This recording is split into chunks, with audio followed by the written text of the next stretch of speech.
Navsanket news, अचूक आणि निर्भीड बातमीचा नवसंकेत। किरकोळ वादातून कुरुंदवाड येथे खून, 12 तासात तिघांना अटक। कुरुंदवाड येथे किरकोळ वादातून खून प्रकरणातील तिघांना स्थानिक गुन्हे अन्वेषण शाखा कोल्हापूर यांनी अवघ्या 12 तासात अटक केली आहे। ही कारवाई कोल्हापूर जिल्ह्याचे पोलीस अधीक्षक योगेश कुमार गुप्ता यांच्या मार्गदर्शनाखाली पार पडली। दिनांक 6 जुलै 2025 रोजी रात्री सुमारे 11:30 वाजता सिद्धार्थ चौक कुरुंदवाड येथे अक्षय दीपक चव्हाण राहणार कुरुंदवाड तालुका शिरोळ याच्यावर यश काळे राहणार कुरुंदवाड तालुका शिरोळ व त्याच्या 2 साथीदारांनी धारदार शस्त्राने वार करून खून केला। या घटनेत अक्षयचा जागीच मृत्यू झाला। याबाबत मयताचा भाऊ दिग्विजय संजय चव्हाण राहणार कुरुंदवाड यांनी कुरुंदवाड पोलीस ठाण्यात फिर्याद दिली आहे। त्यानुसार गुन्हा दाखल करण्यात आला। घटनेचं गांभीर्य लक्षात घेऊन अपर पोलीस अधीक्षक इचलकरंजी अण्णासाहेब जाधव, उपविभागीय पोलीस अधिकारी जयसिंगपूर समीर सिंह साळवे, स्थानिक गुन्हे अन्वेषण शाखेचे पोलीस निरीक्षक रवींद्र कळमकर तसेच कुरुंदवाड पोलीस ठाण्याचे सहाय्यक पोलीस निरीक्षक रविराज फडणीस यांनी घटनास्थळी भेट दिली।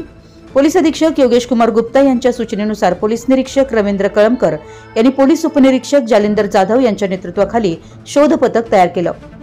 या पथकातील पोलीस अंमलदार संजय कुंभार व सागर माने यांना माहिती मिळाली की आरोपी यश काळे व त्यांचे साथीदार शिरोली एमआयडीसी परिसरात लपून बसलेत।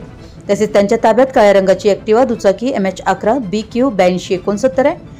या माहितीनुसार पथकाने सुमारे 5 तास शिरोली एमआयडीसी परिसरात शोध मोहीम राबवली। अखेर शिये फाट्यावर ती दुचाकी दिसली। पोलिसांनी गाडी थांबवण्याचा प्रयत्न केला असता गाडीवरील तिन्ही आरोपी वाहन सोडून पळू लागले।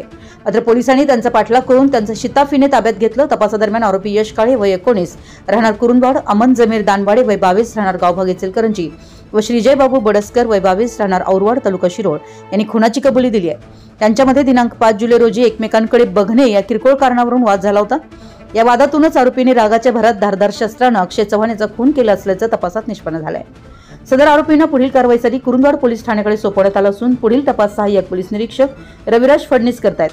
ही कामगिरी पोलीस अधीक्षक योगेश कुमार गुप्ता, अपर पोलीस अधीक्षक अण्णासाहेब जाधव यांच्या मार्गदर्शनाखाली स्थानिक गुन्हे अन्वेषण शाखेचे पोलीस निरीक्षक रवींद्र कळमकर, पोलीस उपनिरीक्षक जालिंदर जाधव तसेच पोलीस अंमलदार प्रकाश पाटील, संजय कुंभार, सागर माने, वसंत पिंगळे, महेश पाटील, महेश खोत, रुपेश माने, संजय पडवळ, अमित सरजे, अशोक पवार, विशाल चौगुले, लखन पाटील, रोहित मर्दाने, सतीश सूर्यवंशी आणि हंबीरराव तिगरे यांनी केलं आहे। आपल्या परिसरातील महत्त्वाच्या बातम्या पाहण्यासाठी आमच्या नवसंकेत न्यूज चॅनलला YouTube वर सबस्क्राइब करा आणि बेल आयकॉन प्रेस करा।